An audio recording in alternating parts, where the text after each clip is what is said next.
এই যে আমাদের ঈদগাহ মাঠ, কালকে নামাজ পড়বো এই মাঠে। বলিয়া মাদ্রাসা পাড়ার মাঠ।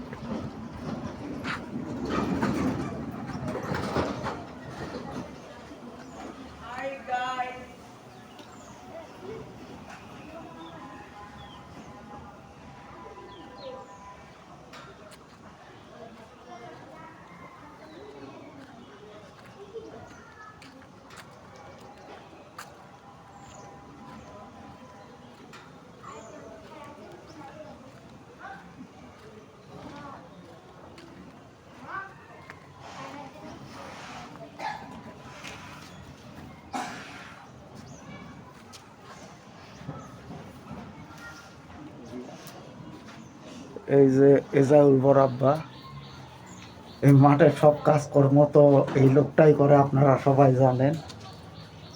আবারও সেই দায়িত্বটা আছে, এই যে কাজ করিচ্ছে। কারণ না, এই লোক ছাড়াই বয়লা মাঠের কাজ হবে না।